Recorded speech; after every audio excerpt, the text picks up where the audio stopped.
여러분 안녕하십니까? 전자신문 웨비나 전문 방송 오쇼TV 김인순입니다. 한국의 사이버 보안 담당자들은 질병관리본부 직원들처럼 사이버 세상의 바이러스와 싸우고 있습니다. 코로나19 확산은 물론이고 총선 등 다양한 사회적 이슈를 악용한 사이버 위협은 끊이지 않고 있습니다. 보이지 않는 곳에서 묵묵히 업무를 수행하고 있지만 피로도는 계속 증가합니다. 오늘 시스코와 함께 현재 한국의 사이버 위협을 진단하고 보안 담당자들의 고민을 풀어보는 시간을 가져보도록 하겠습니다. 시스코 코리아 배민 상무님, 정관진 부장님 모셨습니다. 안녕하세요. 안녕하세요. 자기소개 부탁드립니다. 네. 안녕하세요. 저는 시스코 코리아에서 보안 사업을 담당하고 있는 배민입니다. 시스코는 네트워크 제품으로 많이들 알고 계실 텐데요. 시스코는 크게 한 4가지 제품군이 있습니다. 네트워크 제품부터 시작해서 데이터 센터 솔루션, 그리고 화상 솔루션인 협업 솔루션, 그리고 보안 솔루션이 있습니다. 그중에서 저는 보안을 담당하고 있습니다. 반갑습니다. 네, 감사합니다. 정관진 부장님. 네, 안녕하세요. 시스코의 정관진 부장입니다. 저는 시스코에서 엔드포인트, 네트워크, 클라우드 이렇게까지 저희가 제공하는 모든 그 보안 솔루션에 대한 기술적인 부분을 지원을 하고 있습니다. 오늘 이렇게 온라인상에서 여러분들 만나 뵙게 되어서 정말 반갑고요. 유익한 정보를 전달할 수 있도록 하겠습니다. 네, 감사합니다. 오늘 발표는 약 45분간 이어집니다. 저희가 발표하는 동안 궁금한 내용을 올려주시면 답변해드리도록 하겠습니다. 설문조사도 진행합니다. 설문과 함께 질문에 참여해주신 분들께 소정의 상품도 보내드리오니 많은 참여 부탁드립니다. 그럼 지금부터 시스코의 CISO 벤치마크 리포트 핵심 내용을 정리해 보도록 하겠습니다. 상무님, 오늘 발표 순서 말씀해 주시죠. 네, 감사합니다. 제가 먼저 그 벤치마크 테스트에 대한, 스터디에 대한 그 보고서를 좀 설명을 드리고요. 우리 정관진 부장이 그 이후에 시스코에서 생각하는 그 솔루션은 어떤 것이 있는지 좀 설명을 드리도록 하겠습니다. 그럼 먼저 제가 전체적인 스터디에 대해서 말씀을 드리도록 하겠습니다. 저희가 항상 그 보안 관련해서 시작을 할 때는 이제 적을 알아야 되니까 공격자가 쓰고 있는 어떤 기술들이 있는지 살펴보도록 하겠습니다. 여기 보시면 굉장히 많은 공격 기술들이 있는데요. 과거 30년, 이제 40년 동안 되는 계속되는 IT의 기술 발전이 있으면서 공격자의 그 기술도, 공격 기술도 같이 발전을 하고 있습니다. 여기 보시면 이제 오래된 공격 기술 중에 하나인 뭐 디도스나 스파이웨어 같은 것도 있는 반면에 랜섬웨어나 크립토마이닝처럼 상대적으로 최신 기술을 활용한 공격 기법이 많아지고 있습니다. 예. 네, 현실에서는 코로나19 바이러스가 어떻게 보면 세계 3차 세계대전을 일으키게 했는데요. 네네. 사이버 세상에서의 맞습니다. 공격도 여전히 지속되고 있는 네. 거네요. 네, 이렇게 사이버 공간에서도 계속 여러 가지 다양한 보안 이슈들이 많이 발생이 되고 있고요. 뭐 과거 몇 년 전만 해도 저희가 랜섬웨어 때문에 사실 고생들을 굉장히 많이 하셨었어요. 네, 여전히 고생하고 네, 있죠. 여전히 네. 고생하고 계신 분들도 많이 계시고, 그리고 또 요새 또 여러분들 또 코로나19 바이러스 때문에 사실 집에 밖에도 못 나가서 고생도 많으시잖아요. 그러니까 이러한 사회적 기법들을 이용한 공격들도 굉장히 조금 많이 나오고 있습니다. 이런 것들을 이용해서 어떤 랜섬웨어라든지 피싱이라든지, 그러니까 즉 사회적인 어떤 이런 환경들을 이용한 형태의 공격들이 지속적으로 많이 나타나고 있다는 거죠. 전혀 줄어들 기미는 안 보이는 것 같습니다. 저는 정말 줄어들었으면 좋겠습니다. 네. 네, 그렇게 줄어들지 않고 또 최신 기술을 악용해서 이렇게 공격을 하게 되는데요. 그럼 그 공격들을 막기 위해서 많은 보안 벤더들이 솔루션을 내놓고 있습니다. 네, 이 차트를 한번 보신 적이 있는지 모르겠는데요. 이게 뭔가요? 너무 복잡한데요. 네. 그렇죠. 뭐 하나하나 들여다보실 필요는 없고요. 이게 이런 공격들, 그 보안의 카테고리에 맞게 어떤 보안 제품들이 있는지 그거를 좀 나열해 봤습니다. 네트워크 보안부터 시작해서 엔드포인트, 어플리케이션 보안까지 그런 솔루션을 제공하는 업체들을 다 한번 여기 모아봤습니다. 사실 엄청난 숫자입니다. 몇 개나 되는 건가요? 글쎄요, 제가 정확히 세보지는 않았는데요. 최근에 뭐 매년 연초에 미국 서부에서 진행되는 RSA 컨퍼런스가 있지 않습니까? 네, 올해 아마 열린 그렇죠. 최대 마지막 행사? 마지막 네, 행사일 네, 것 이거 같습니다. 같은데요. 그 행사에서도 참여한 벤더가 한 600여 벤더가 됐습니다. 그 600여 벤더가 각자의 다의 솔루션을 이제 데모 부스에서 설명을 하고 있는데요. 여기 보이는 이 600개 이상의 이제 보안 벤더들이 점점 더 많아지고 있습니다. 예를 들면 블록체인이나 클라우드 시큐리티 같은 경우는 과거에는 존재하지 않았던, 필요 없었던 보안 제품이었는데 점점 추가가 되고 있는 거죠. 이렇게 보안 제품이 많다 보니까 이제 포레스터 리서치에서는 이런 복잡함이 보안 담당자들한테는 가장 큰 도전이다라고 얘기를 하고 있습니다. 더 큰 문제는 뭐냐면 이렇게 제품이 많아지면서 이 각각 제품들이 발생하는 이벤트, 그리고 어떻게 대응을 해야 되는지에 대한 그 기능을 알 필요가 있거든요. 그러다 보니까 상대적으로 인력에 대한 부족으로 나타나는 겁니다. 그래서 업계에서 분석한 바에 의하면 한 2021년에는 전체 글로벌하게 한 350만 명 정도의 인력이 부족할 것이다 라고 예상한 바가 있습니다. 네, 이렇게 보안 솔루션이 많고 네. 보안 담당자는 부족한 상황인데요. 그럼 네. 이렇게 어려운 상황이 지속되고 있는데 이제 아시아 태평양 그리고 일본까지 그런 쪽에 우리와 관계 있는 지역이죠. 그런 쪽에 CISO들을 대상으로 직접 네. 설문조사를 하셨다고요? 네, 이런 환경을 정확하게 좀 파악을 하고자 시스코에서는 최근 한 6년째 지금 진행되고 있는데요. 전 세계 정보보호 책임자를 대상으로 설문을 진행하고 있습니다. 그래서 그 설문 내용은 기본적으로 얼마나 많은 제품을 쓰고 계시고 얼마만큼의 침해 혹은 공격에 대한 걸 대응하고 계시는지, 그리고 사이버 보안의 트렌드는 이제 장기적으로 어떻게 보시는지까지 다 포함해서 질의를 하고 있고요. 그것이 이제 이걸 하는 목적은 사실 이런 정보를 보안 담당자분들에게 제공드림으로써 어떻게 효과적으로 대응할 수 있을지 하는 정보를 좀 드리고자 함입니다. 그래서 이 보고서는 현재 전체적으로 글로벌부터 시작해서 아시아 퍼시픽도 다 포함해서 진행되지만 각 국가별로도 질의를 하고요. 저희 국내 보안 담당자분들께서 답을 주신 부분도 뒷부분에 따로 좀 설명을 드리도록 하겠습니다. 먼저 전체적으로 아시아 퍼시픽의 조직에서 얼마나 많은 보안의 위협을 받고 있고 그 알람을 받고 있는지를 한번 물어봤습니다. 그래서 하루에 10,000건 이상의 알람, 이벤트를 받는다고 대답한 조직이 46%의 대답자가 조직에 10,000건 이상의 알림을 받는다고 답변을 주셨습니다. 이거는 이제 글로벌 35%보다는 상당히 많은 수치인데요. 문제는 이제 하루에 들어오는 알림 건수보다 과연 얼마나 조사를 하고 그 조사된 이벤트를 얼마나 해결했는지 퍼센트가 더 중요합니다. 그런데 그 내용 밑을 보시면 2018년에 56%에서 2019년 44%로 좀 줄어들었고요. 그 조사된 이벤트에서 이걸 해결한 이벤트의 수는 오히려 38% 정도로 더 작았습니다.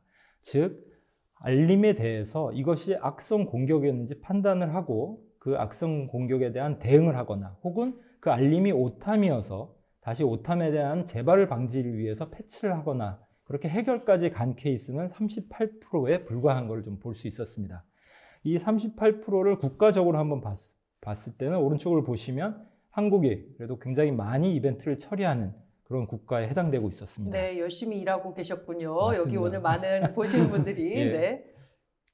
네. 근데 이렇게 조금 내용들을 좀 들여다보면요. 사실 보안 이벤트가 좀 많이 떴다라고 하는 의미는 사실 공격을 좀 많이 받았다는 의미도 되실 수 있을 것 같아요. 그럼 주로 어떤 공격을 받은 거죠?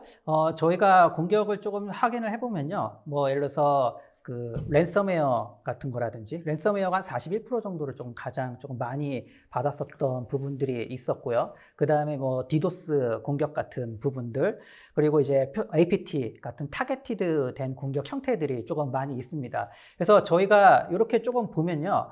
저희가 이렇게 공격을 많이 받고서 하다 보면은 어떤 다운타임 같은 것도 좀 발생할 수가 있잖아요. 네. 저희가 이제 그런 자료도 조금 조사를 해봤는데 실제로 좀 보니까 한 5일 정도 이상 다운타임을 조금 경험한 그런 비중을 보면은 뭐 태국이라든지 필리핀이 한 9% 정도가 되고요. 그리고 말레이시아도 한 5% 정도로 많은 침해를 좀 받았던 걸로 저희가 추정을 좀 하고 있어요.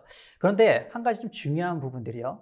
글로벌하게는 한 24시간 이상 다운타임이 경험한 조직이요. 평균적으로는 한 4% 정도밖에 안 된다는 거예요. 네. 근데 아시아 쪽 지역은 23%나 된다는 거죠. 4배 이상이네요. 그렇죠. 네. 특히 그 2018년에는 한 9% 정도였던 거에 비하면 사실 급격히 증가한 수치라고 저희가 볼 수 있을 것 같아요. 왜 이렇게 급격하게 증가를 했죠? 왜 어떤 공격을 받았길래 이렇게 된 걸까요? 아까 아마 말씀드렸던 네. 그런 랜섬웨어라든지 아마 디도스 같이 특히 이제 아시아 태평양 지역 쪽에 아무래도 그런 노화된 거라든지 이런 형태들 때문에 좀 이제 그런 공격의 비중이 조금 높지 않았나 그렇게 생각을 합니다. 네, 이번 리포트에서 보면은 주요하게 설문한 분야 중에 하나가 그 OT 보안에 네. 대한 부분이 있었는데요. 이 분야에 대한 위협에 대해서 알려주시죠. 네, 두 번째로 이 OT 인프라에 대한 위협은 어느 정도로 받으셨고 앞으로는 어느 정도의 공격이 있을지 한번 질의를 해봤습니다.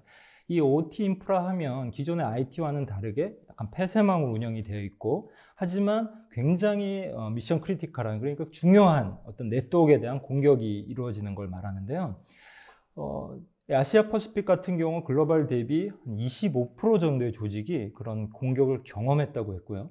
2020년에는 그런 공격이 훨씬 더 늘 거라고 대답한 조직이 무려 73%였습니다. 이걸 보시면 글로벌보다는 아시아 퍼시픽이 굉장히 수치가 높은 걸 볼 수 있는데요. 그 이유를 좀 생각해 보면 아무래도 공격에 대한 경험이 많고 실제 공격이 좀 더 많았다고 생각할 수도 있고요. 또 이걸 보시면 25% 공격을 받은 곳이 더 많은 공격을 앞으로 받을 거로 예상을 했습니다. 즉 공격을 경험한 침해를 경험한 조직이 앞으로 더 그 공격에 대한 대비를 하게 되는 역시 보안은 좀 사후 대응을 할 수밖에 없는 그런 상황인 것을 좀 볼 수 있습니다. 그리고 네, 그 시스코에도 보면은 이런 탈루스라는 위협 그렇죠. 대응 조직이 있잖아요. 네. 여기에서 OT와 관련된 사례 같은 것들이 찾아서 나온 적이 있죠. 아, 그럼요. 네. 그 부분을 제가 조금 한번 말씀을 드리면요. 실제로 좀 굉장히 좀 많이 있어요. 특히 그 아시아 전 세계적으로 그 알루미늄을 생산하는 업체 중에 이제 굉장히 큰 곳이 있는데 거기 이제 노르웨이에 위치를 하고 있습니다. 거기서 많은 알루미늄을 생산을 하고서 제조를 하는데 거기가 이제 랜섬웨어 공격을 한번 받은 적이 있습니다. 네. 그래서 생산하는 장비들을 제대로 사용하지 못하게 돼서 이게 문제가 된 적도 있었고요. 그래서 저희도 보면은 금 같은 것도 거래하는 시세 그런 것들이 있잖아요. 알루미늄도 똑같이 그런 것들이 이제 있다고 해요. 네. 그래서 랜섬웨어 공격 이후에 이런 것들이 이제 톤당 가격이 한 1.2% 정도 더 상승을 했다고 해요. 아, 원재료 수급이 불안정해지니까 그거에 따라서 가격이 상승한 거네요. 생산도 잘 이제 못하다 보니까 이렇게 영향을 보는 거죠. 그러니까 단순하게 사이버 공격으로 인한 건데 이렇게 경제에 미치는 영향도 사실 생각보다는 좀 컸었던 거고요. 그리고 또 다른 예로 이제 아마 우크라이나 쪽 이야기를 좀 들어보신 부분들도 좀 있으실 것 같아요. 그래서 우크라이나에 이제 유명하게 많이 사용되는 핵의 소프트웨어 프로그램이 있습니다. 미독이라고 하는 프로그램이 있는데 이 미독이라는 이 핵의 소프트웨어가 우크라이나에서 한 90% 가까이를 사용이 된다고 해요. 사실 어마어마하게 많이 네, 사용이 시장 점유율이 엄청 높네요. 네, 굉장히 높죠. 그런데 이제 거기에 업데이트 서버를 통해 가지고 랜섬웨어 같은 악성 코드가 배포된 경우가 생긴 거죠.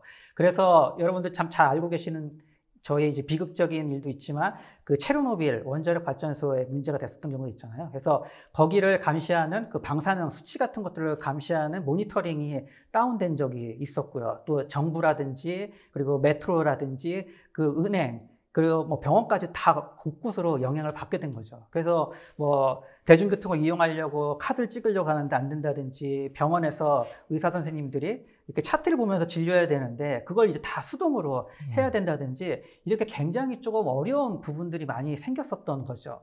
그만큼 OT 네트워크가 기업의 중요 네트워크랑 연결되는 사례가 계속적으로 많이 늘고 있습니다. 이 의미는 앞으로도 이런 이슈들이 발생할 가능성들이 훨씬 더 높을 거라고 저희가 이제 예상을 하고 있는 부분들입니다. 또 가깝게는 2018년에 그 대만의 TSMC 반도체 라인 보안 사고 정말 유명했었죠, 그때. 그렇죠. 네.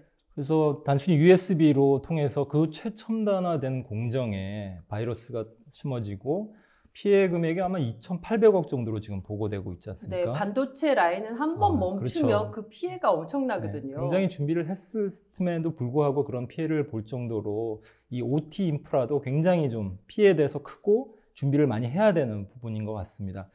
국내도 이 설문에 대한 답을 해주셨는데요. 아시아 퍼시픽보다는 조금 낮았습니다. 공격도 네. 좀 낮았고 그 앞으로에 대한 예상도 좀 적었는데요. 그 이유는 아무래도 이제 저희 한국이 망 분리도 좀 잘 돼 있고 또 폐쇄망 관리에 대해서도 상대적으로 좀 많이 잘 돼 있어서 그게 수치가 좀 낮았지 않았나 이렇게 좀 생각되고 있습니다. 예. 네. 아까 처음에 말씀하신 대로 국내 보안 담당자들이 최대 고민이 너무 많은 네. 솔루션을 사용하고 있다 맞습니다. 하는데 실질적으로 어느 정도 정말- 사용하고 있는지 한번 볼까요? 예, 그 궁금해서 그 부분을 정확히 좀 물어봤는데요. 먼저 아시아 퍼시픽 전체로 보면 10개 이상 보안 벤더의 제품을 쓰는 곳이 41%라고 답을 주셨고요. 무려 50개 이상의 보안 제품을 쓰고 있다, 보안 벤더의 제품을 쓰고 있다고 답 준 조직이 아시아 퍼시픽 같은 경우 6%였습니다. 네.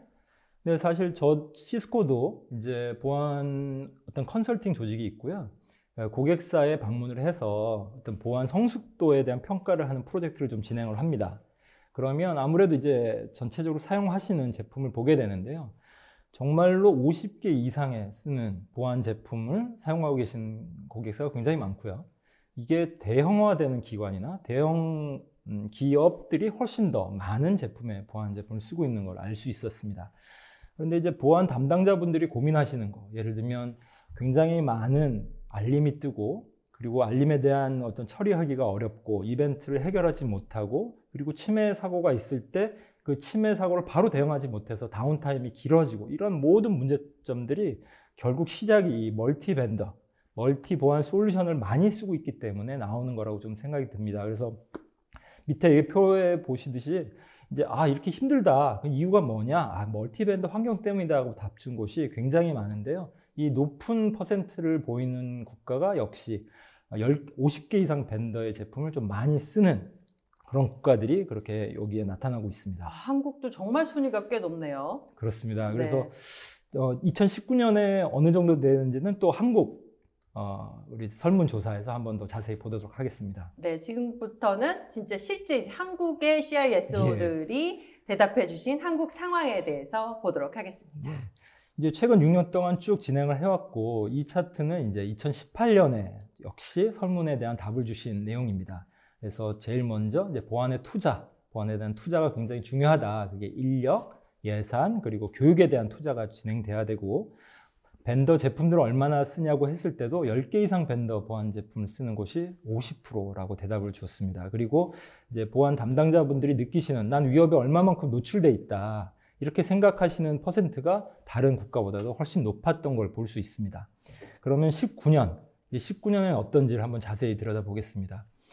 먼저 이벤트 수를 역시 물어봤습니다. 10,000건이 아니라 이번에는 10만 건입니다. 10만 건 이상의 이벤트를 항상 받는다라고 답 준 조직이 한국 같은 경우는 35%였습니다. 하루에요? 네, 하루 이벤트로 네. 10만 건 이상을 받고 10만 건. 네. 네. 정말 필요하겠는데요? 네.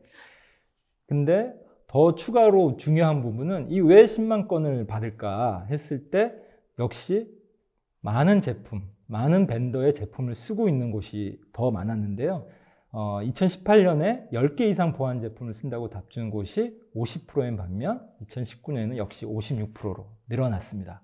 이 수치를 보면 이제 한국이 훨씬 더 많은 이벤트를 아시아 퍼시픽이나 글로벌 평균보다 많이 받고 있는 것을 좀 알 수 있습니다. 왜 이렇게 알람 이벤트가 증가한 걸까요? 네. 그래서 저희도 좀 그런 부분들이 사실 좀 궁금한 부분 중에 하나였어요. 그래서 조금 이제 생각을 해보면요. 실제로 이벤트가 많다는 것은 그만큼 실제 공격이 많이 발생이 됐었을 부분이 있었을 거고요. 또 하나는 이제 조금 탐지나 이런 것들을 할 때 조금 이제 넓은 범위에서 이제 좀 탐지를 하는 경우도 있으실 것 같아요. 앞에서도 저희가 이제 멀티벤더를 사용하시는 경우가 굉장히 많다고 했잖아요.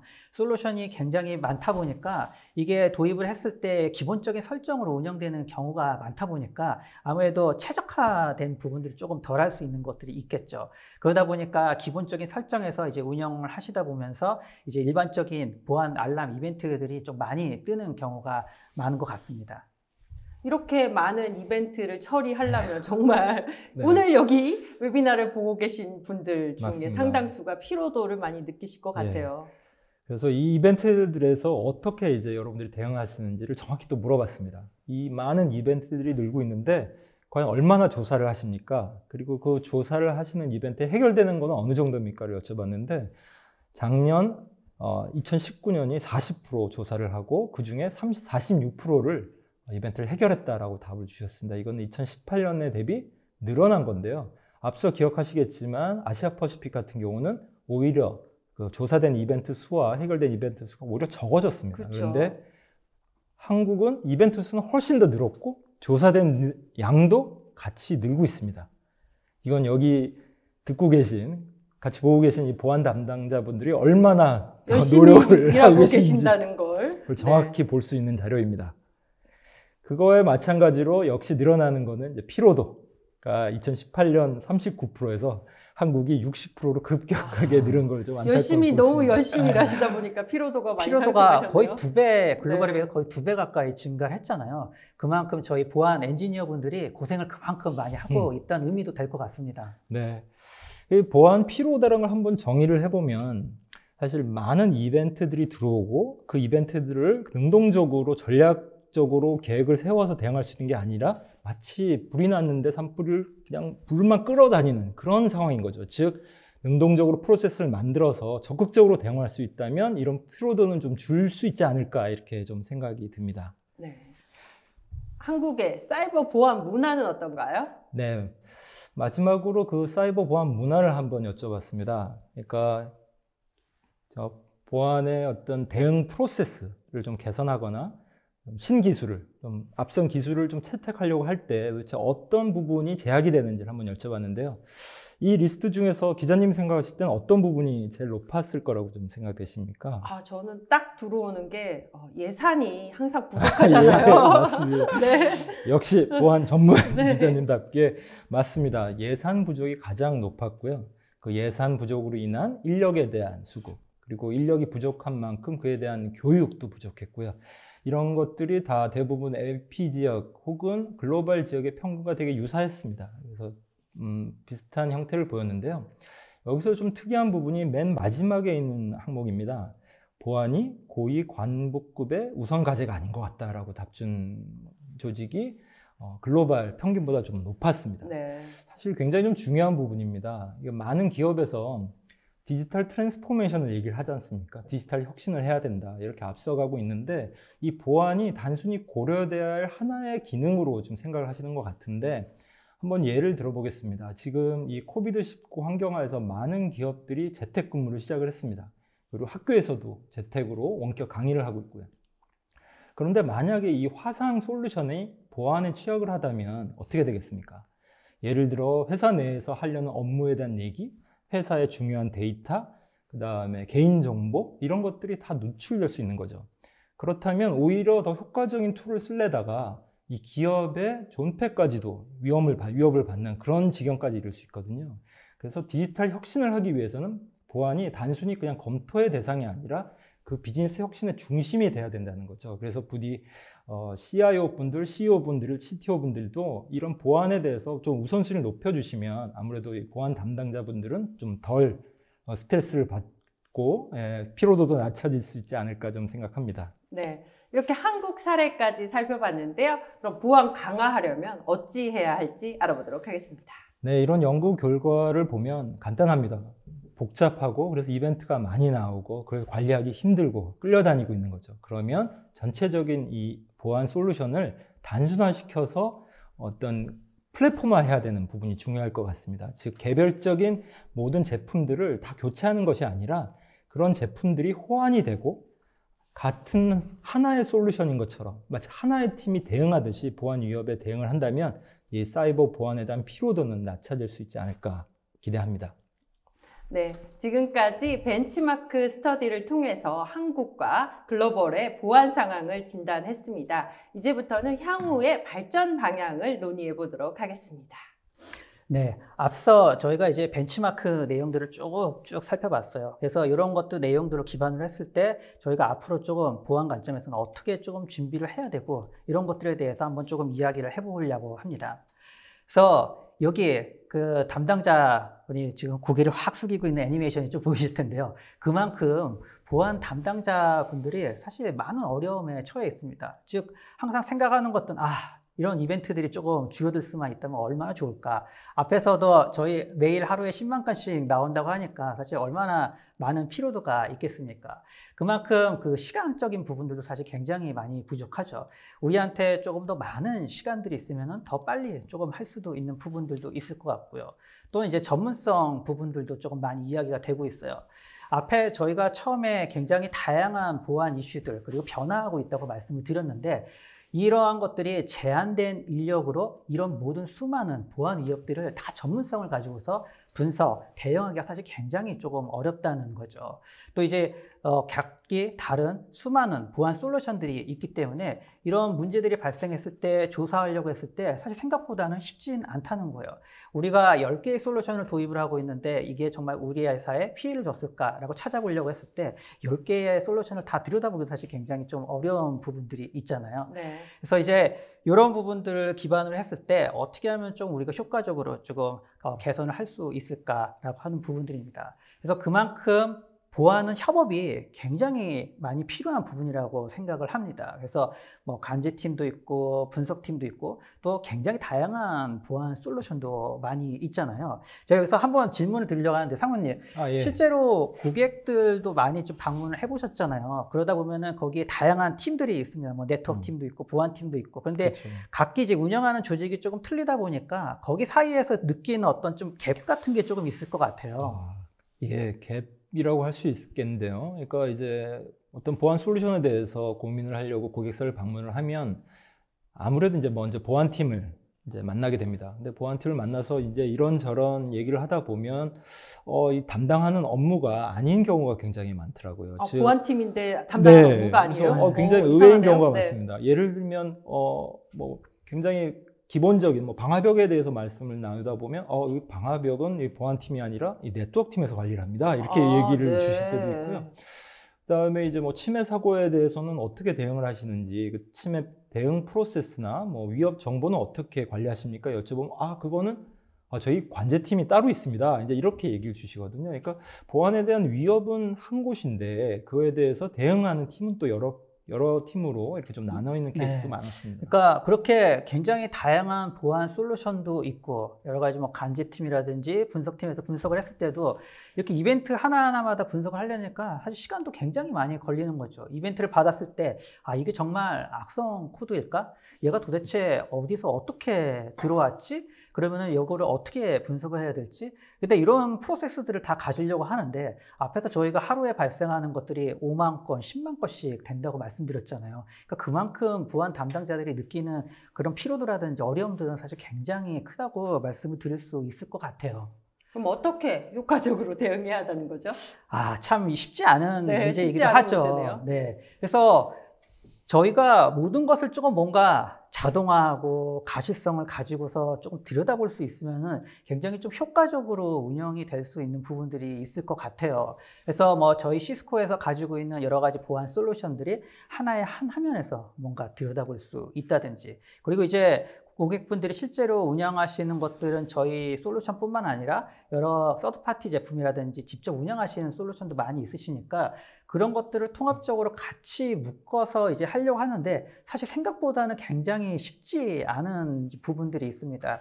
통합이라고 하는 부분들. 그래서 이렇게 통합을 해서 가시성을 가지고서 우리가 쉽게 들여다볼 수 있는 부분들이 무엇이 있는지 계속적으로 저희도 이제 고민을 많이 했고, 그래서 오늘 이제 그런 부분들에 대해서도 조금 이제 소개를 드리려고 이제 하는 부분들이 있습니다. 네, 그럼 지금부터는 이런 문제를 해결할 수 있는 시스코의 솔루션과 서비스에 대해서 알아보도록 하겠습니다.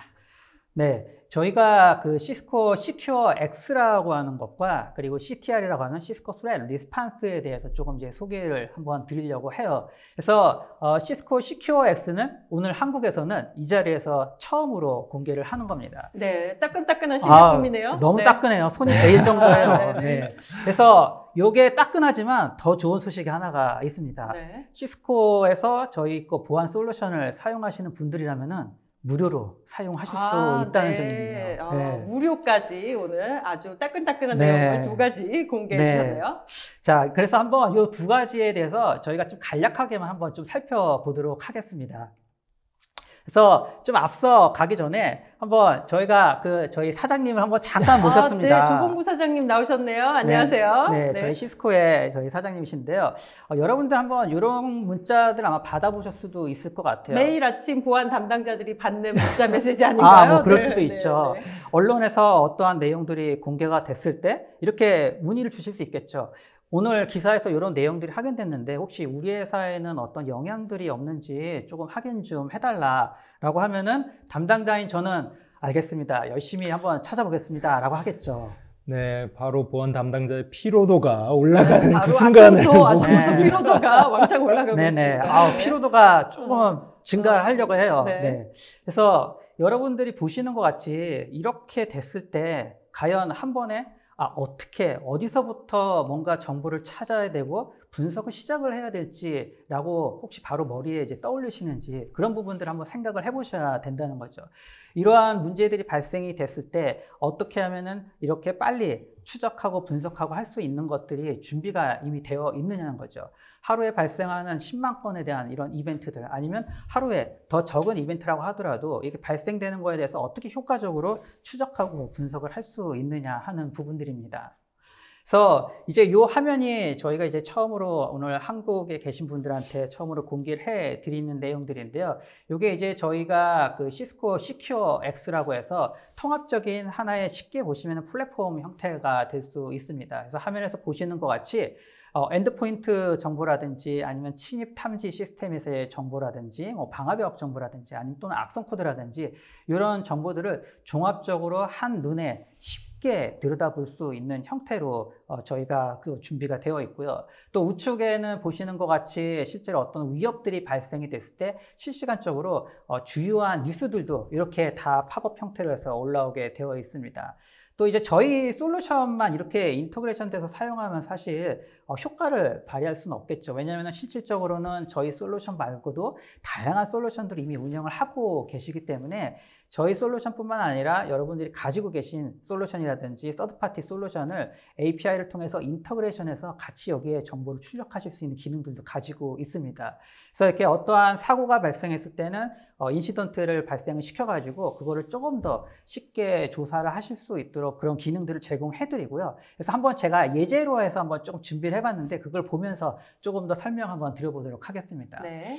자, 이렇게 뭔가 위협들이 발생이 돼서 탐지가 되는 어떤 화면들이 이제 떴다고 저희가 가정을 한번 해보겠습니다. 그래서 이 화면의 예제는 어떠한 그런 이벤트, 데이터들이 조금 약간 유출될 가능성이 있는 것에 대해서 탐지를 한 이벤트가 나타났고요. 네. 그래서 가운데 쪽에 보시면은 어떤 엔드포인트가 실제로 영향을 받았는지 또 어떤 IP인지 이런 정보들까지도 함께 보실 수가 있고요.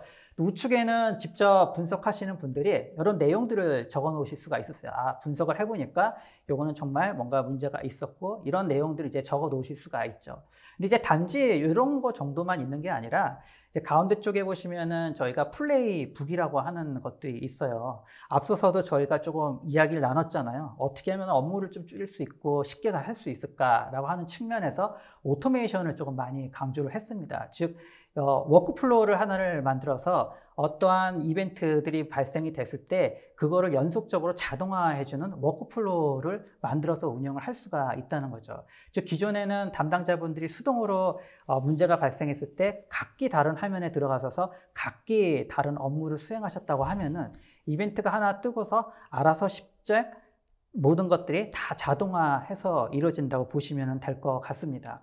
그래서 이제 이런 화면에서 조금 더 우리가 더 세부적으로 좀 뭔가 분석을 진행해 보고자 할 때는 저희가 이렇게 시스코 Threat Response를 통해서 좀 더 분석적인 관점에서 한번 쉽게 더 들여다 보실 수가 있으세요. 이렇게 화면에 보시는 것 같이 가시성을 가지고 있으니까 조금 더 보기가 좋으신 것 같으시죠? 네, 보기가 훨씬 편하네요. 네. 그래서 기존에는 뭔가 그 텍스트 중심이라고 하면은 이렇게 그래프되는 형태로 해서 가시성을 가지고서 들여다보니까 훨씬 더 어떻게 위협들이 발생이 됐고 연결이 되었는지 쉽게 한눈에 들여다보실 수가 있습니다. 그래서 왼쪽에 엔드포인트가 실제로 영향을 받은 쪽이 이렇게 한번 보실 수 있고, 그리고 약간 주황색으로 약간 서스피셔스한, 약간 의심스러운 도메인 정보도 보실 수 있고, 여기랑 연결되어 있는 빨간 색깔, 빨간색이니까 약간 악성의 느낌이 나시죠. 그렇죠. 네, 그래서 악성 코드가 저 의심스러운 도메인이랑 좀 연결이 되어 있는 부분들을 보실 수가 있으세요. 이럴 때 이제 담당자들은 일단은 선 대응 차원에서 저런 엔드포인트를 뭔가 격리를 하거나 이런 부분들을 하실 수가 있으시거든요. 네, 요즘 많이 나오는 네. 말이죠. 격리. 딱 격리시켜야지 더 이상 격리를 바이러스가 퍼지지 합니다. 않습니다. 요새 코로나 같이 격리를 네. 완벽하게 해줘야 되는데요. 격리를 한다고 했을 때 또 해당 솔루션에 들어가서 격리를 하고 이렇게 하셔야 되는데 이것도 굉장히 시간이 많이 들고 어렵다는 거죠. 근데 여기 보시는 것 같이 그냥 해당 엔드포인트에서 우측 클릭을 하시고서 격리를 하겠다라고서 클릭 한 번만 눌러주시면은 해당 제품에서 아예 격리가 쉽게 바로 격리가 되네요. 네. 쉽게 격리를 이렇게 하실 수 있는 기능들이 또 있고요.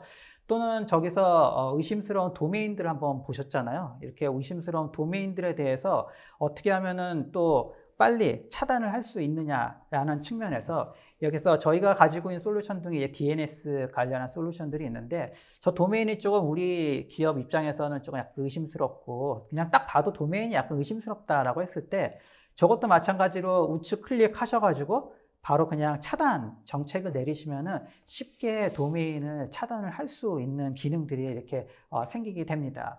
그래서 앞에서 이렇게 수행했던 기능들이 이렇게 우측에 보시는 것 같이 하나의 잡 형태로 해서 다 이제 올라가 있어요. 그래서 바로 동시에 그 해당 엔드포인트를 격리를 또 수행을 하면서도 이거에 대한 추후 분석들이 이제 필요한 부분들이 있을 거 아니에요. 그래서 뭐 포렌직을 한다든지 그러기 위해서 내가 직접 포렌직을 하겠다 수동으로 어떤 액션들을 주는 것이 아니라 그게 되는 시점에서 동시에 알아서 포렌직을 하기 위한 것들에 대한 스냅샷을 자동으로 수집도 다 그쵸. 자동으로 하게 되는 다 거군요. 자동으로 떠서 이렇게 만들어지게 된다는 거죠. 그러면 이제 추후에 더 이상 이런 문제들이 발생하지 않도록 어떤 대처들을 좀 해야 되잖아요. 그러면 이제 그런 것들을 보기 위해서 이렇게 저희가 엔드포인트 화면에서 수집된 이런 포렌식 정보들을 이제 보실 수가 있습니다. 그래서 앞서 저희가 의심스러운 IP 정보들을 봤었는데 그 IP 정보들이랑 연관되어 있었던 프로세스들은 어떤 것들이 있고 또 DNS에서의 그 정보들은 어떤 것들이 있었고 이런 것들이 이렇게 쉽게 요약 썸머리 돼서 보실 수가 있고 추후에 우리가 이런 것들에서 더 이상 유입이 되지 않도록 방어해야 되겠다. 즉 어떤 부분들이 잘못된 것일까라고 하는 거 입장에서 이렇게 포렌식 정보를 이용하셔서 효과적으로 이제 대응을 하실 수 있는 부분들이 있습니다. 그래서 좀 마지막으로 하나 조금 더 이제 기능을 한번 설명을 드리면요. 요거는 이제 워크플로우라고 하는 기능들이에요. 그래서 앞에서도 저희가 오토메이션이라고 하는 기능들을 이제 굉장히 많이 이야기를 드렸어요.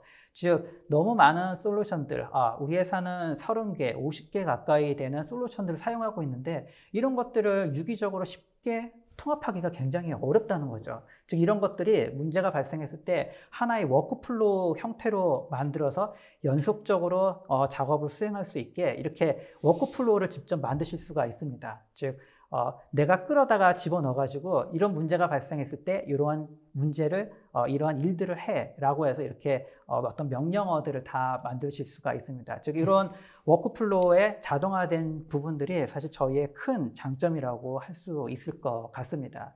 즉 이렇게 저희가 현재 이렇게 가지고 있는 솔루션들, 고객분들이 이미 가지고 있는 솔루션들에서 현재 투자해서 새로운 가치를 사실 발견할 수 있는 부분들이 저희가 이 CQX랑 CTR을 제공해 드리는 이유의 가장 큰 이유라고 할 수 있을 것 같습니다. 심지어 무료로. 그렇죠. 네, 그게 가장 중요한 포인트죠. 거기다가 예산이 오늘 항상 부족하잖아요. 네. CQX가 오늘 첫 공개된 아주 따끈한 거였죠. 네. CQX만 무료인 건가요? 아니요. CQX랑 CTR까지도 네. 저희 거를 사용하고 계시면 무료로 사용하실 수가 있습니다. 네. 지금까지 시스코가 제안하는 CQX와 CTR까지 저희가 데모를 봤는데요. 상무님, 최근 그 코로나로 인해서 재택근무가 확산되잖아요. 아까도 많이 그렇죠. 강조하셨는데 이와 관련된 보완은 어차피 시스코 나오셨으니까 어떻게 해야 되는지 제가 한번 여쭤보고 싶네요. 네. 사실 지금 굉장히 많은 기업에서 이미 재택근무를 시작을 하시고 그 재택근무 환경에서 어떻게 보완을 해야 될지 많은 고민을 하고 계시고 있습니다. 그래서 굉장히 많은 준비를 하셨을 텐데요. 이제 저희가 봤을 때는 크게 당장 준비해야 될 부분은 한 세 가지 정도로 봤습니다. 먼저 이제 회사 내에서 업무를 했을 때는 회사 네트워크 내에서 안전하게 이제 업무를 했었겠죠. 그런데 이 집에 와서 회사의 PC 혹은 개인의 PC로 혹은 랩탑으로 회사의 네트워크에 접근을 하게 됩니다. 아무래도 회사의 어플리케이션 그리고 회사의 고객 데이터들이 있기 때문에 회사로 안전한 연결이 제공돼야 되는데 그러기 위해서는 제일 먼저 필요한 게 이제 VPN 접속이 되겠죠.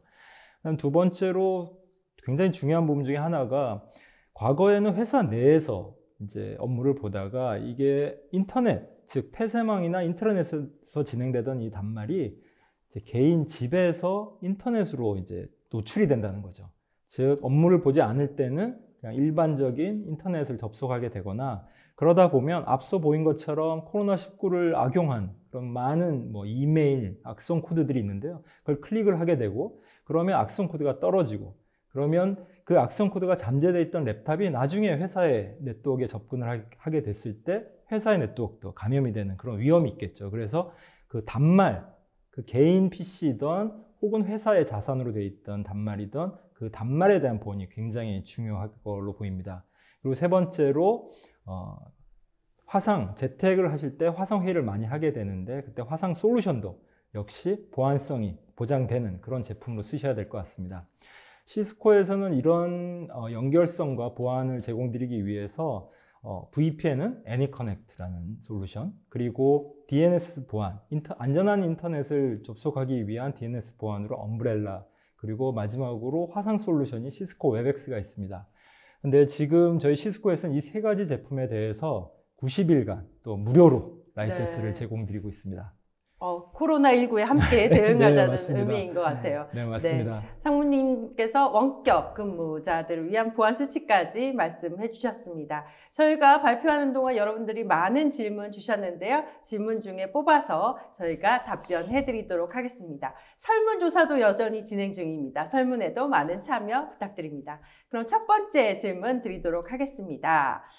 오늘 소개해 주신 CTR과 CQX라는 제품 무료라고 하셨는데 정말인가요? 못 믿으시는 분이 아직도 많으세요. 시스코 제품만 되는 거 아닌가요? 이렇게 질문 주셨는데 어느 분이 답변을? 제가 한번 좀 답변을 드리도록 하겠습니다. 사실 안에 잠깐 저희가 스크린샷을 조금 보여드렸는데 생각보다 저희가 무료라고 해서 기능들이 적은 게 아니에요. 네, 기능이 엄청 많고 거의 관제센터 솔루션 같은 느낌이 들어서 저희가 그 정도로 좀 준비가 되어 있는데 무료는 맞습니다. 하지만 저희가 최소한 시스코 보안 제품 1개는 사용을 하셔야 무료로 사용을 하실 수가 있습니다. 제가 시스코 방화벽을 사용하고 있어요. 그럼 무료로 사용하실 수 네, 있죠. 감사합니다. 네. 그래서 저희가 왜 CTR 이렇게 괜찮은 솔루션들을 CTR과 CQX를 왜 무료로 그렇게 주는 걸까라고 생각을 해보시면은 저희도 앞에서 시스코 벤치마크를 통해서 많이 알아봤잖아요. 멀티밴드를 사용하고 굉장히 전문성 부분도 부족한 부분들이고 인력도 굉장히 좀 제한적이다라고 하는 부분들. 이러다 보니까 솔루션은 계속 많아지고 그리고 보안 위협들은 너무나 계속 확대되고 하다 보니까 효과적으로 하기 위한 부분들이 분명히 이제 필요했다는 거죠. 그렇기 때문에 저희가 고민을 하다가 CTR이라고 하는 것을 조금 먼저 준비를 해서 분석이나 이런 것들 대응을 하실 때 쉽게 사용하실 수 있도록 즉 가시성을 가지고 들여다보면서 대응을 좀 쉽게 하실 수 있도록 준비를 했고요. 그리고 이제 올해 3월 저희가 RSA에서 Secure X라고 하는 것들을 통해 가지고 거의 이제 직접 한 화면에서 모든 어떤 이벤트 수신 현황이라든지 위협 정보들 같은 것들을 한눈에 들여다보시면서 문제가 발생했을 경우에는 CTR을 통해서 연속적으로 뭔가 대응을 하실 수 있도록 그렇게 준비를 한 것이라고 보시면 될 것 같습니다. 네, 연결되는 질문인 것 같은데요. 요즘 기업들 이제 SIME, SIM 솔루션 쓰는 기업들도 많은데 CTR과의 차이점은 무엇인가 하고 질문 주셨어요. 그래서 아무래도 CTR이 조금 약간 매력적이셨나 봐요. 그래서 CTR 쪽에 대해서 좀 질문을 많이 주시는 것 같은데요. 저희가 CTR의 약자가 Threat Response죠. 그리고 이제 SIEM 같은 경우는 보통 많은 엔터프라이즈 기업에서 이미 운영을 많이 하고 계시죠. 보안 솔루션들을 가지고 계실 때. 그래서 모든 데이터, 로그 정보를 취합을 해서 거기서 이제 의미 있는 어떤 데이터들을 찾아서 대응을 하는데 이제 사용을 하고 계시는데 저희 CTR은 또 SIEM 솔루션은 아니에요. 그러니까 저희가 직접 로그 데이터를 저장을 하는 장비들은 아니고 네. 주요한 어떤 위협 이벤트들에 대한 것들이 저희 쪽에서 취합을 해가지고 거기랑 연관되어 있는 정보들에 대해서 추적을 할 수 있는 기능들을 제공을 해 드리는 거죠. 그런데 여기에 중요한 포인트가 하나 있습니다. 단순하게 그래프를 만들어서 가시성을 가지고서 추적을 하는 게 아니라 시스코 앞에서도 그 탈로스를 좀 언급해 주셨는데요. 저희 탈로스라고 하는 그 전 세계 최대의 그런 위협 대응 조직에서의 수집한 데이터를 기반으로 해서 거기 데이터에 레퓨테이션 어떤 평판 데이터 정보랑 같이 매칭을 해서 조금 효과적으로 대응을 하실 수 있게 정보를 제공해 드린다는 거죠. 즉 쉽게 이런 데이터 정보를 가지고 그리고 저희 제품과 인터그레이션 되어 있는 그 연동을 통해 가지고 쉽게 한눈에 가시성을 가지고 들여다보면서 대응까지도 내가 격리가 필요하다면 격리를 바로 화면에서 또는 뭔가 블럭을 하고 싶다라고 하면 바로 블럭을 내리실 수 있는 것이 굉장히 좀 쉽게 사용을 하실 수 있도록 제공해 주는 데 좀 목적이 있다고 말씀드릴 수 있습니다. 그러면은 CTR 화면에서 탈로스의 위협, 그러니까 네. 트레이드 인텔리전스 정보를 그대로 다 볼 수 있는 건가요? 그렇죠. 무료로 네. 사용을 하실 수 있다는 거죠. 자꾸 네. 제가 좀 무료를 드렸는데 오늘 무료를 굉장히 많이 드리네요. 네. 다음 질문 드리도록 하겠습니다. 아까 상무님이 잠깐 설명해 예. 주신 원격 그 재택근무에 대한 네. 보안 솔루션 중에 엄브렐라에 예. 대해서 언급을 하셨었는데 여기에 대해서 조금 더 제가 자세하게 조금 자세히 설명 설명드리겠습니다. 부탁드립니다. 아까 제가 좀 자세히 설명을 못 드린 것 같습니다. 그 엔드포인트의 단말에 포함되어 있는 솔루션은 대부분 이제 백신이나 이제 기타 뭐 패치 매니지 정도의 솔루션을 생각하실 텐데요. 굉장히 많은 그 위협은 사실 인터넷을 접속할 때 일어납니다. 근데 그 인터넷을 접속할 때는 기본적으로 예를 들어 시스코닷컴을 들어간다고 치면 그 시스코닷컴으로 그대로 가는 게 아니라 DNS 서버를 통해서 그 IP 주소를 통해서 이제 찾아가게 되는데요. 그 DNS단의 정보를 탈로스에서 갖고 있는 인텔리전스로 악성 DNS, 악성 IP 주소인지 아닌지를 구분하고 악성인 경우는 차단하는 솔루션입니다. 그래서 이렇게 차단해서 보호한다고 해서 저희가 이름을 이제 엄브렐라라고 지었는데요.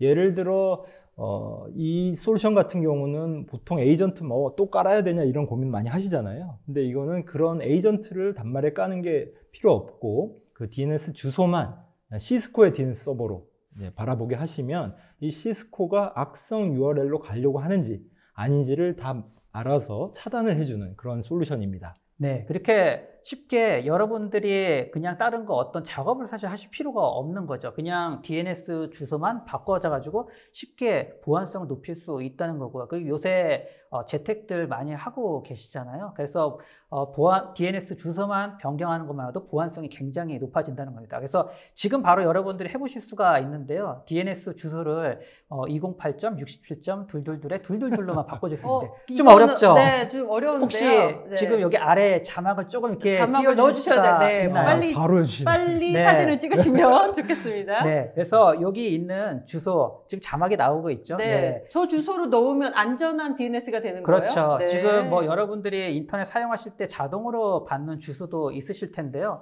그냥 저 주소만 바꿔주는 것만으로도 안전하게 인터넷을 사용하실 수 있다는 겁니다. 저 빨리 집에 가서 저 바꿔야 될 것 같은데요, 저 주소로. 네.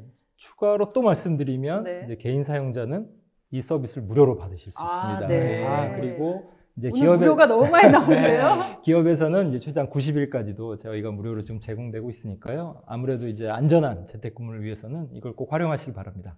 네, 저희 이 댓글 창에 이 주소도 다시 한번 올려드리도록 하겠습니다. 네. 다음 질문 드리도록 하겠습니다. 보안 정책에 따라 기업에서 다른 양상이 발생하는데 관련 예상과 그에 대한 보안 정책이라고 보이는데요. 분야별 표준을 제시해 준다면 어떨지요? 근데 약간 질문이 어렵긴 한데요. 네. 네, 좀 해석이 필요할 것 네, 같습니다. 조금 해석이 필요할 것 같습니다. 네. 예산이라는 부분이 사실 쉽지가 않네요. 그래서 네네. 보안 정책마다 사실 그런 공격 형태들에 따라서 사실 예를 들어서 침입 탐지 시스템으로 한번 좀 예를 들어보면요. 여기도 이제 보안 정책을 어떻게 했느냐에 따라서 사실 좀 차이가 생기겠죠. 예를 그렇죠. 들어서 그거가 뭔가 공격자가 공격을 시도하려고 했을 때 거기에 뭔가 차단이 되면 또 다른 형태로 조금 이렇게 시도를 할 거고요. 그만큼 조금 우리가 구현해 놓은 보안 정책하고는 조금 다른 형태로 해서의 공격들이 이제 발생이 될 수 있는 부분들이 있기도 한데요. 저희가 이제 기본적으로는 사실 기업들마다도 사실 다 정책들이나 이런 것들이 모두 다 틀리잖아요. 사실 어려운 부분들이 많이 있어요. 그래서 예산적인 부분은 뭐 제가 조금 말씀드리긴 좀 어렵지만, 그래서 저희 이제 솔루션 뭐 예를 들어서 IPS 솔루션 같은 경우라고 하면은 실제로 벤더에서 일방적으로 제공하는 형태가 룰 같은 것들을 일방적인 형태가 아니라 고객의 환경을 조금 인지해서 거기에 맞는 최적화된 룰 형태들을 좀 제공을 해드리고 있거든요. 그래서 아마 이제 그런 형태들 같이 일방적인 어떤 공격 형태들이 아니라 거기 환경에 맞는 형태로 해서의 뭔가 최적화된 정책들을 좀 제공해 줄 수 있는 기능들이 조금 되실 것 같아요. 네, 굉장히 실질적인 질문인 것 같아요. 제가 고객사도 많이 만나면 저희 시스코 제품을 소개를 드리면 그래 이렇게 다 통합되어 있어서 좋네. 그런데 다 시스코 제품으로 써야 되는 거야? 라는 질문을 많이 하세요. 근데 그럴 때 제가 드리는 답은 이제 한정된 예산이 있고 그렇다고 한 벤더로만 쓸 수는 없기 때문에 이렇게 예산을 편성하실 때 표준 제품으로 정책 정보나 이벤트 정보 이런 것들이 호환될 수 있는 제품으로 표준화하십시오라는 말씀을 많이 드립니다. 그러니까 아무래도 다른 제품을 쓰더라도 결국은 정보가 이벤트 정보가 공유돼야만 대응을 할 수 있는 거죠. 만약 공유가 안 된다면 바로 그게 공격자가 보는 홀이라고 할 수 있는 거거든요. 그래서 요새 많이 강조되고 있는 기능 중에 하나가 보안 제품들에서 어떤 API들을 얼마나 지원을 그렇죠. 하고 있느냐. 그냥 API 같은 것들을 제공을 해야 기존에 운영하고 계신 솔루션들이랑 쉽게 통합을 하실 수가 있거든요. 그래서 어떤 선택 같은 것들을 이제 하실 때 얼마나 조금 표준화, 오픈화되어 있는 것들, 즉 표준화된 프로토콜 같은 것들을 사용하느냐, 또는 API 같은 것들을 얼마나 잘 지원하느냐라는 부분들을 조금 눈여겨보셔도 굉장히 좀 좋으실 것 같으세요. 네, 설명이 되셨는지 모르겠습니다. 다음 질문 드리도록 하겠습니다. 다시 한번 설명해 주셔야 될 것 같은데요. 시스코 Threat Response와 Secure X는 어떤 솔루션인가? 그러니까 저도 이걸 딱 들으면서 이게 기존에 있던 제품의 카테고리 안에 싹 들어가는 것 같은 느낌은 없어요. 그래서 한 번 더 이거에 대해서 제품이 어떤 건지에 대해서 한 번 더 질문해 주신 것 같아요. 일단은 중요한 부분은 무료라는 점이고요. 가장 따끈한 거죠. 네. 그래서 어떻게 하면은 저희가 좀 쉽게 보안 담당자분들이 쉽게 업무를 수행을 하고 요새 오케스트레이션을 많이 이야기를 그렇죠. 하잖아요. 수많은 이기종 시스템들 간에 어떻게 하면은 통합을 하고 유연하게 연계를 시켜가지고 효과적으로 좀 자동화해서 운영을 할 수 있을까라고 하는 측면을 저희가 굉장히 좀 많이 봤습니다. 그래서 단순하게 정보, 심 솔루션 같이 정보를 저희가 그냥 기록하고 보관하는 솔루션 형태도 아니고, 그래서 그거보다도 조금 더 한 단계 조금 발전을 해서 저희는 이제 플랫폼이라고 하는 그런 의미도 사실 있기도 하지만 사실 그 이상의 조금 가치를 보려고 합니다. 즉 단순하게 정보를 추적하고 통합을 하고서 해서 운영하는 것들이 아니라 저희가 가지고 있는 인텔리전스, 수많은 인텔리전스 데이터 정보들까지도 같이 함께 인터그레이션을 시켜가지고 기존에 보이지 않았던 정보들까지도 쉽게 한눈에 들여다보고서 대응을 할 수 있다는 측면에서 기존에 나와 있는 그런 솔루션보다는 저희가 좀 더 뭔가 보안적인 관점에서 많은 가치를 줄 수 있는 제품이 아닐까라고 생각을 합니다. 네, 다음 질문 드리도록 하겠습니다. 대시보드의 비주얼 기능들이 어마어마한데요. 사용자 환경에 맞게 기본으로 제공되고 있는 대시보드 기능들을 고객이 재구성할 수도 있는지요? 하고 질문 주셨어요. 그럼요. 네. 기본적으로 대시보드에 있는 것들을 딱 체계적인 형태로만 있으면 사실 상당히 좀 사용하는데 제약이 조금 있으시잖아요. 근데 이제 그런 것들을 조금 커스터마이징 하셔가지고 이제 좀 운영을 하실 수 있게 되어 있고요. 사실 저희가 Secure X라고 하는 것들을 지금 아마 보셔서도 조금 굉장히 조금 매력적인 제품이라고도 조금 느끼셨을 거예요. 그리고 거기다가 또 무료로 쓰실 수 있다는 측면에서요. 근데 저희가 올해 3월 RSA에서 처음으로 이제 공개를 했고요. 아마 여러분들께서 쓰실 수 있는 시점은 올해 한 여름 정도면 이제 공식적으로 이제 사용을 하실 수가 있으실 것 같아요. 그래서 그때 되면은 조금 이제 어느 정도까지 직접 커스터마이징을 하시고 사용하실 수 있는지까지도 조금 말씀을 더 드릴 수 있을 것 같습니다. 네, 오늘 여기서 첫 공개였고요. 실제 사용하실 수 있는 시점은 여름 정도, 네네. 네, 2분기 말 정도 네네. 한 될 것 6월 같은데요. 정도면 이제 되실 것 같으세요. 네. 다음 질문 드리도록 하겠습니다. 보안 이벤트를 봐도 이해하기 쉽지 않은 현실인 것 같습니다. 시스코에서 이벤트를 분석해서 대응할 수 있도록 전문가가 지원해주는 별도의 서비스가 있나요? 이건 제가 좀 답변을 네. 드리겠습니다. 시스코에는 이 제품을 파는 제품 솔루션 팀도 있고요. 이제 CX라고 해서 전문적으로 서비스를 커스터머 익스피리언스라고는 별도의 서비스 조직이 또 있습니다. 네. 그 조직에는 굉장히 많은 서비스 상품이 존재를 하는데요. 예를 들면 뭐 침입 탐지 시스템의 룰을 세팅하는 것부터 시작해서 침해가 일어났을 때 침해 대응하고 포렌직을 하는 서비스까지 다양하게 존재를 합니다. 질문 주신 것처럼 현재 이벤트를 보고 어떻게 대응하고 하는지에 대한 특별 서비스가 있고요. 그건 아마 제가 따로 저희한테 연락을 주시면 제가 직접 찾아뵙고 어떻게 도움을 드릴 수 있는지 제공드릴 수 있을 것 같습니다. 네. 다음 질문 드리도록 하겠습니다. 시스코는 선제적으로 외부에서 발견 못한 문제점을 자체 점검으로 발견해서 선제 조치하고 있는 것으로 알고 있는데요. 네, 그렇게 하고 계시군요. 네, 최근 발견된 내부 문제점에 대해서 선제 조치한 뭐 이런 사례들이 있나? 이거는 이제 탈로스한테 네. 물어봐야 될 것 같은 네. 질문인데요. 제가 좀 먼저 간단히 답변을 드리면 네. 시스코에서는 조직이 저희가 제품을 만드는, 제품을 생산하고 연구하는 조직하고 전체적인 보안팀하고 같이 되어 있습니다. 즉 Security and Trust Organization, 해서 STO라고 부르는데요. 보안에 대한 대응을 하다가 이 제품에 뭔가 취약점이 있다 그러면 선제적으로 저희가 저희 제품에 대해서 취약점이 있는 거를 공개를 합니다. 네. 아마 유일한 보안 회사 중에 유일한 회사일 수도 있는데요. 미리 공개를 하고 그 취약점에 대해서 패치한 거를 이제 고객분한테 알리고 있습니다. 그래서 그런 사이트를 공개를 하고 있고요. 그래서 최근 뭐 저희 제품 중에서 취약점이 있었던 거가 어떤 거냐 있냐 이러면 바로 들어가서 어떻게 대응했는지도 다 보실 수가 있습니다. 네, 실제 답글을 통해서 그 사이트가 어디인지 나중에 네, 알려드리도록 하겠습니다. 네네. 마지막 질문 드리도록 하겠습니다. 저희 아까 DNS 주소를 올려드렸었는데요. 질문하신 내용이 집에서 저 주소로 일반 집에서 접속해도 안전한가요? 하고 네. 질문 주셨습니다. 답변을 드리면 네. 일단 저도 저렇게 쓰고 있습니다.